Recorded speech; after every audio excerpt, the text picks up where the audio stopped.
I parked my 2009 Honda Accord between my cousin Nathaniel's Lamborghini and my sister Danielle's Tesla Plaid, already bracing for the smug looks and snide remarks. The annual Winslow family dinner in San Diego had always been less about catching up and more about comparing net worth. At 33, I was still cast as the one who never quite figured it out. Smoothing the wrinkles from my forest green wrap dress off the rack from Macy's, I picked up the wine I'd brought, a 2005 Chateau Margaux worth $2,300.00. Not that anyone would bother reading the label, they'd already judged me by my car. "Sophie, you're late," my mother's voice rang out from the front steps of her coastal mansion. "Still driving that same old car?" "Good evening to you too, Mom," I replied, forcing a polite smile. Inside, the usual suspects had already claimed their corners, Danielle flashing her new sapphire ring to anyone who'd look, Nathaniel bragging about his VC firm's latest win, Aunt Maureen critiquing everyone's weight and career choices with a flute of Perrier Jouet in hand. "Soph," Nathaniel called across the room, using the name I loathed. "Still hanging on to that little gig of yours? What is it now, freelance data entry?" If only he knew, my gig was actually my own AI cybersecurity company, Strata Sentinel, valued at $3,900,000,000. But I wasn't here to perform. Danielle chimed in, her voice dripping sugar. "I know a great dealership if you're finally ready for something reliable. They might even work with your budget." I set the wine on the marble counter. My mother took one glance and swapped it with something cheaper from the pantry. No one had even read the label. "Sophie's always been modest," she said with a tight smile. "Some people just don't care about appearances." I checked my phone. My assistant had just texted. "Press release scheduled, acquisition approved.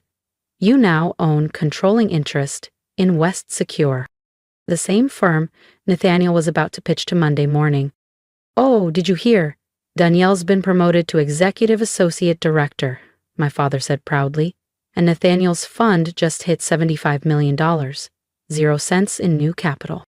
"That's great," I said calmly, sliding into my seat at the long oak table. "Truly impressive." "Sophie, honey," Aunt Maureen said, leaning in, "have you considered financial planning?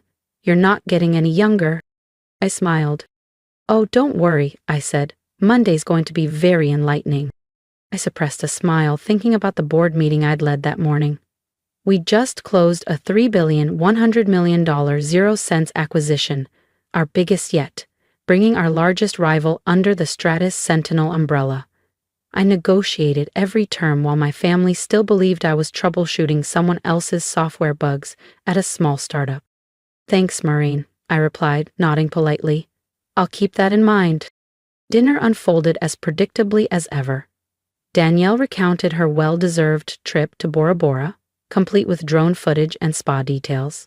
Nathaniel boasted about the new chalet he'd bought in Park City. My mother steered each conversation like a seasoned conductor, ensuring everyone's achievements got the spotlight, except mine.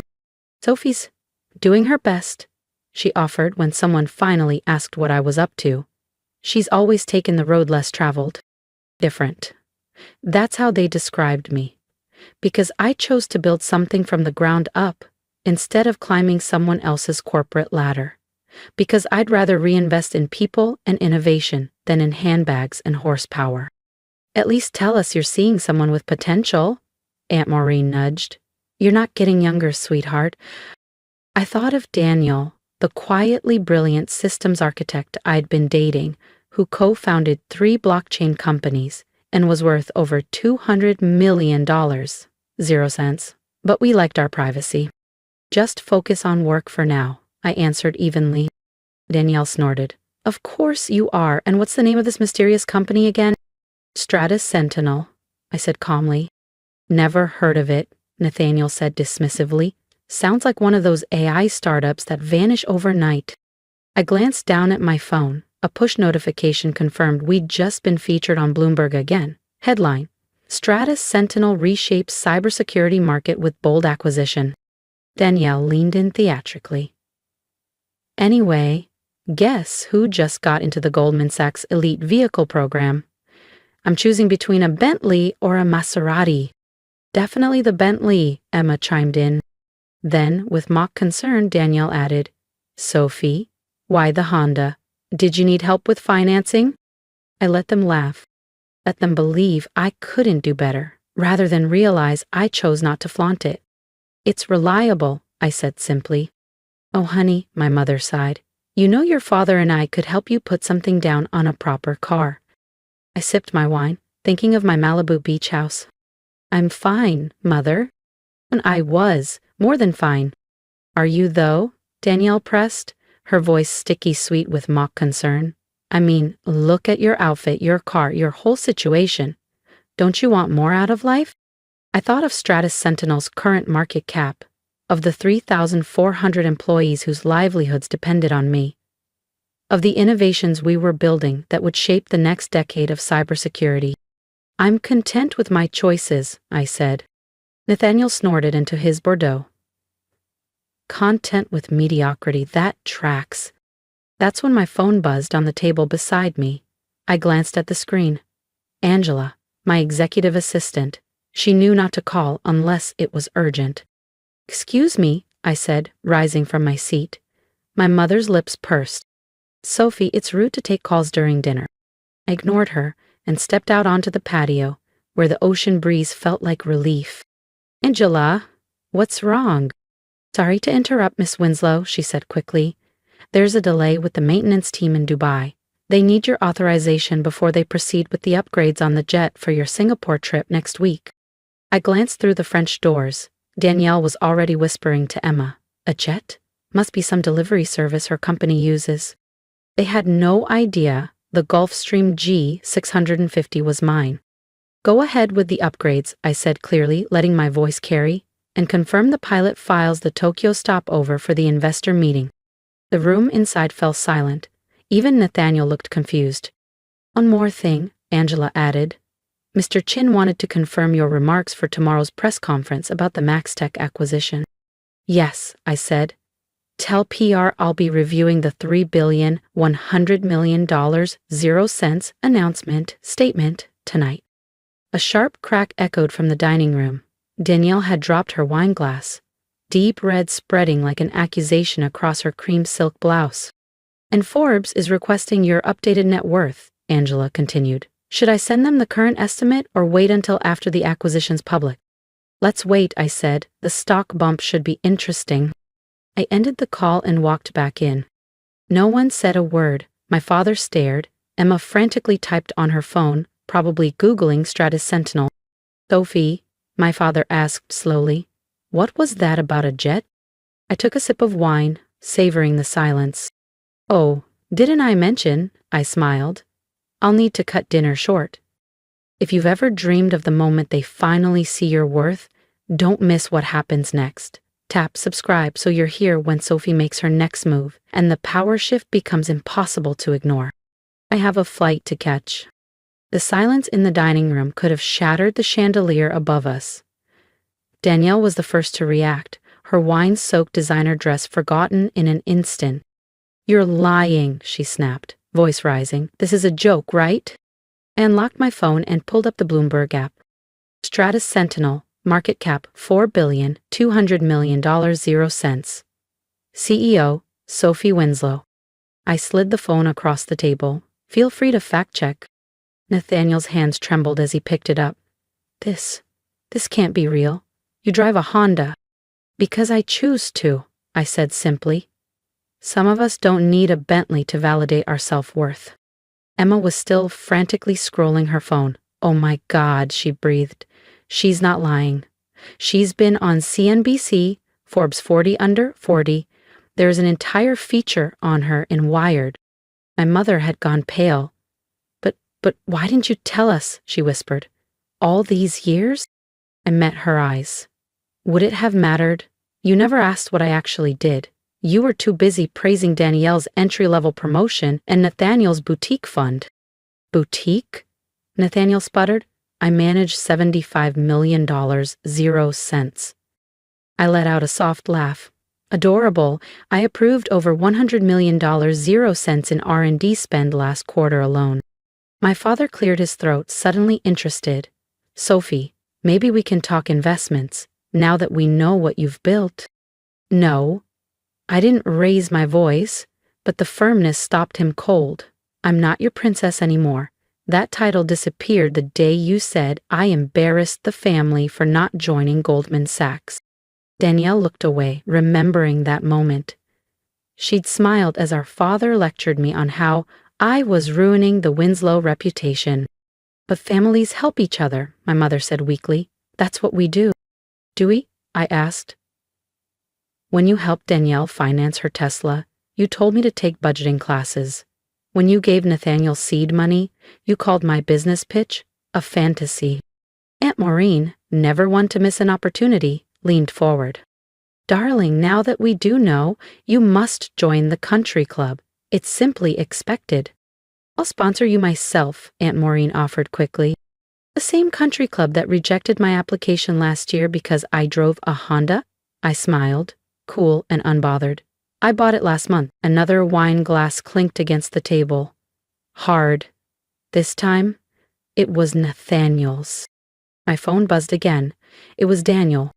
Your pilot called me. Want me to bring the Aston Martin instead of the usual ride? I texted back. No. Stick to the plan. The Camry is perfect for tonight. Danielle's voice turned sweet. Too sweet. I knew that tone. It had always preceded a favor. Sophie, I've actually been thinking about leaving Goldman. Maybe we could talk about opportunities at your company. I tilted my head. You mean the little startup that'll be gone in a year? I repeated Nathaniel's earlier jab. Unfortunately, we're fully staffed. Emma jumped in next. I've always been interested in tech. Name one programming language, I said flatly. She blinked. Silence. My mother finally spoke. But your clothes, your car, your apartment, all choices, I finished for her. I could buy this house before breakfast. I could own any car you see in a music video, but I don't measure success by what I wear or park in the driveway. How much? My father asked, cutting straight to the point. What are you worth? I stood and smoothed my dress, still proud of the off-the-rack fit. More than everyone at this table, combined, several times over. My phone lit up again. Angela. R is ready, Miss Winslow.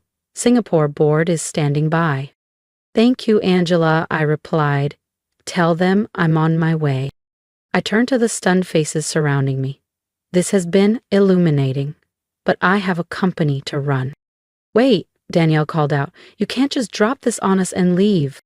Why not? I replied. You've been dropping your judgments on me for years. I picked up my leather tote. Quiet luxury. Oh. And Mother? That bottle you shelved for cooking? It's worth more than Nathaniel's monthly fund yield. As I reached the door, my father finally spoke again. Sophie, be reasonable. We're family. We should discuss this arrangement, my father said, voice low and urgent. I paused at the door, glancing back one last time. The time for discussion was years ago, when I needed support. Now, I didn't need anything from any of them. But we're family, my mother pleaded. Blood doesn't excuse behavior, I replied. You all made choices in how you treated me. Now you get to live with them. Outside, my old Camry sat waiting, steady and unbothered. Behind me, chaos erupted. Danielle's voice rose in panic. Nathaniel protested, rattling off excuses. Emma was already on her phone, trying to send me a LinkedIn request before I hit the driveway. As I eased away, I caught a glimpse of my mother rushing outside. Sophie, please, we can start over. I didn't stop. The next morning, the messages began. Danielle, hey sis, remember when I helped with your college applications? Good times. Let's catch up over lunch. Nathaniel, Soph, got an incredible investment opportunity for you. Call me. Emma, saw straight as Sentinel's hiring. Coffee soon? Then came the emails. My mother, darling, I've been reflecting on the beautiful memories we could still create together. My father, Princess, we should strategize on integrating your success into our family legacy. I forwarded every message to Angela with one note. Add to the blocked list. At the press conference announcing the Maxtech acquisition, a reporter asked why I still lived so modestly.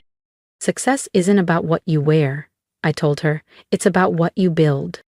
The quote went viral. Text: secret billionaire, the CEO who drives a Camry. Danielle tried a new tone. I always knew you'd make it. Remember when I let you borrow my shoes? Yes. I also remembered how she told everyone it was because I couldn't afford my own. Nathaniel attempted to pitch his fund to my board. They marked it as spam. My mother suddenly became active on every entrepreneurial charity board in the city, carefully name-dropping her visionary daughter. My father used my name in business circles, claiming he'd nurtured my rise. The ones who knew the truth just smiled. Then, a month later, a thick white envelope arrived. Winslow Family Foundation Gala, Guest of Honor, Sophie Winslow, Tech Visionary. I sent back a simple response. Unable to attend, prior commitment in Singapore. In truth, I was right there in San Diego that weekend, working from my penthouse office while they smiled for cameras and rewrote history. Danielle gave a soft focus interview to the local lifestyle magazine, claiming she'd always encouraged her sister to dream big. Nathaniel told anyone who'd listen about our deep bond. The reality? They hadn't inspired anything but my drive to succeed in spite of them. Last week, Danielle was let go from Goldman Sachs. Budget cuts. She sent me her resume with a note. Family first, right? Nathaniel's fund lost its largest investor. He tried to schedule a pitch meeting with my firm's capital division. Emma's husband's business folded. Suddenly, she was posting daily motivational quotes on LinkedIn about strong family ties. I didn't respond to any of them. I was busy doing what mattered, running Stratus Sentinel, investing in the future, and building something real.